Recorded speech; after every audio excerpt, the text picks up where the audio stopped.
আমি কিন্তু একেবারে মিহি করে পেস্ট করিনি, একটু একটু দানা দানা আছে, দেখো এইভাবে পেস্ট করে নিয়েছি। আর এইভাবে তোমরাও পেস্ট করে গোল গোল করে আমি বল করে নেব।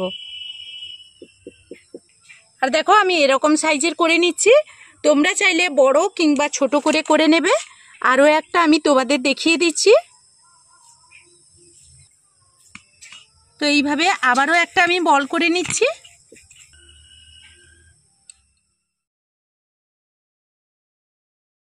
তো বন্ধুরা, আজকের আবারও তোমাদের সামনে নতুন একটা ভিডিও নিয়ে হাজির হয়ে গেছি।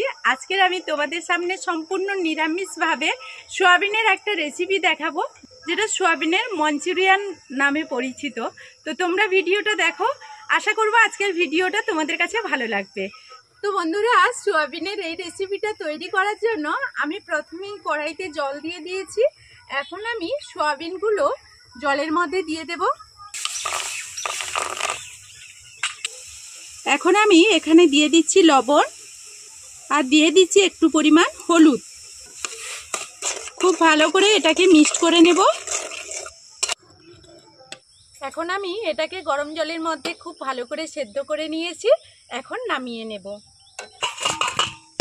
এটাকে ঠান্ডা করে নেব। ঠান্ডা করার পর এইরকম মিক্সিতে নিয়ে খুব ভালো করে পেস্ট করে নেব।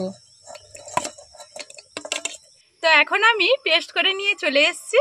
আর দেখো কীরকম ভাবে পেস্ট করেছি। আমি কিন্তু একেবারে মিহি করে পেস্ট করিনি, একটু একটু দানা দানা আছে, দেখো এইভাবে পেস্ট করে নিয়েছি। আর এইভাবে তোমরাও পেস্ট করে নেবে। তো বন্ধুরা, তোমাদের প্রথমে কমেন্ট করতে হবে না, ভিডিও দেখার পর বাড়িতে ট্রাই করবে, তারপর এসে কমেন্ট করবে যে কতটা পারফেক্টভাবে সোয়াবিন বড়ি এইভাবে বাড়িতে দোকানের মতো বানিয়ে, তাও আবার রেসিপি করে এরকমভাবে খাওয়া যায়।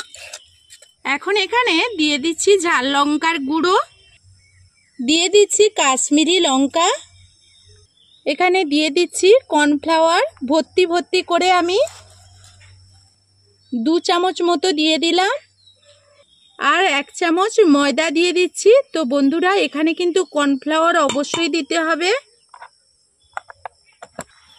আমি যেহেতু সেদ্ধর সময় এখানে লবণ আর হলুদ দিয়ে রেখেছিলাম, সেই কারণে এখানে আর লবণ দিলাম না। এরপর সবগুলো উপকরণ এইভাবে হাতে ভালো করে মিক্সড করে নেব। তো এখানে যেহেতু একটু ঝুরঝুরে মতো হয়ে আছে, দেখো সেই কারণে অল্প একটু জল দিয়ে দেব। আমি 2 চামচ মতো একটু জল দিয়ে দেব। দেখো এই এতটাই জল দিয়ে দেব, দিয়ে খুব ভালোভাবে মাখিয়ে নেব। এখন আমি হাতটাকে খুব ভালোভাবে ধুয়ে পরিষ্কার করে নিয়েছি, হাতের মধ্যে একটু তেল নিয়ে নিয়েছি। এখন এখান থেকে একটু একটু করে এইরকম করে নিয়ে নেব, আর এইভাবে গোল গোল করে আমি বল করে নেব। আর দেখো আমি এরকম সাইজের করে নিচ্ছি, তোমরা চাইলে বড় কিংবা ছোট করে নেবে। আরও একটা আমি তোমাদের দেখিয়ে দিচ্ছি। তো এইভাবে আবারও একটা আমি বল করে নিচ্ছি। বন্ধুরা, এইভাবে কিন্তু সবগুলোই রেডি করে নিয়েছি। এখন কড়াইতে তেল দিয়ে এটাকে ভেজে, এখন আমি কড়াইতে বেশ কিছুটা তেল দিয়ে দেব।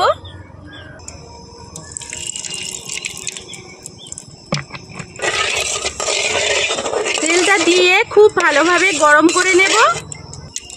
এখন যে সয়াবিনের বলগুলো তৈরি করেছি সেগুলো একটা একটা করে এখানে দিয়ে দেব।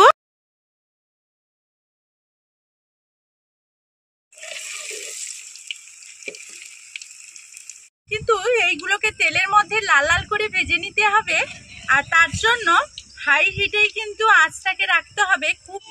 তো সয়াবিনের বলগুলো এখন আমার হয়ে গেছে, এগুলো আমি নামিয়ে নেব।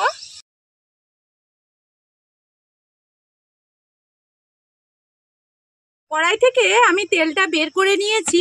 এখন আমি কড়াইয়ের মধ্যে দিয়ে দেব আদার গুঁড়ো। আমি এখানে নিরামিষ রান্না যেহেতু করছি, সেই কারণে শুধুমাত্র আদা দিলাম। একটু পরিমাণ জিরাও এখানে দিয়ে দিচ্ছি। এখন আমি টমেটোগুলো দিয়ে দিচ্ছি,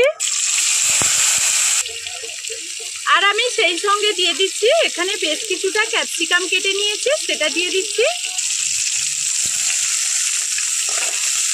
খুব ভালো করে এটাকে আমি তেলের মধ্যে ভেজে নেব। এখন একটু আমি ঢাকনা দিয়ে দিচ্ছি। এখন আমি ঢাকনাটা খুলে নেব।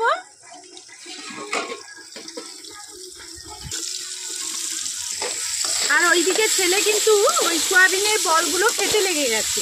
ওইগুলো এমনিতেও ভেজে খুব ভালো খাওয়া যায়, তো তরকারি রান্না করলেও আরও ভালো লাগে। তো ছেলে তো আগেও খেয়েছে, এই জন্য আজকের ওইগুলো দেখে আর লোভ সামলাতে পারেনি, গরম অবস্থাতে খুব দিচ্ছে। এখন এখানে মশলাগুলো মোটামুটিভাবে ভাজা হয়ে গেছে তেলের মধ্যে। এখন আমি এখানে দিয়ে দিচ্ছি সোয়া সস দিয়ে দিচ্ছি 2 চামচ, দিয়ে দিচ্ছি টমেটো সস 2 চামচ, শেষমেশ এখানে দিয়ে দেব ভিনিগার আমি 1/2 চামচ দেব। সবগুলো উপকরণ খুব ভালোভাবে আমি ভেজে নেব, আরও একবার তেলে কষিয়ে নেব। এখন আমি এখানে দিয়ে দেব জল।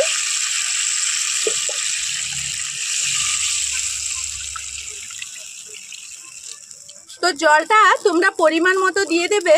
এখন জলটা ফুটতে শুরু করবে, আর এখানে আমি দিয়ে দিচ্ছি দেখো কয়েকটা কাঁচা লঙ্কা এরকম বড় বড় সাইজ করে কেটে নিয়েছি। এখন আমি এখানে সয়াবিনের যে বলগুলো তৈরি করে রেখেছিলাম সেগুলো এখন দিয়ে দিচ্ছি। এখন আমি এর মধ্যে একটু কাশ্মীরি লাল লঙ্কা দিয়ে দিচ্ছি। তোমরা চাইলে কিন্তু কেউ স্কিপ করতে পারো, এটা শুধুমাত্র কালারের জন্য দিলাম। আর এখন এই অবস্থায় এটাকে ঢাকনা দিয়ে আমি হতে দেব। এখন আমি ঢাকনাটা খুলে নেব, চিনি দিয়ে দেব।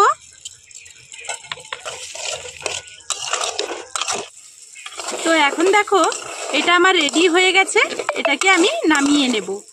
তো বন্ধুরা, কত সহজে আমি বাড়িতে সয়াবিন তৈরি করে সয়াবিনের মঞ্চুরিয়ান তৈরি করে ফেললাম।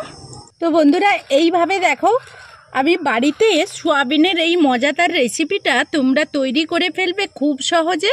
আজকের আমার সয়াবিনের এই মঞ্চুরিয়ান রেসিপিটা যদি তোমাদের কাছে কোনো অংশে ভালো লেগে থাকে, তাহলে সুন্দর একটা কমেন্টের অপেক্ষায় রইব।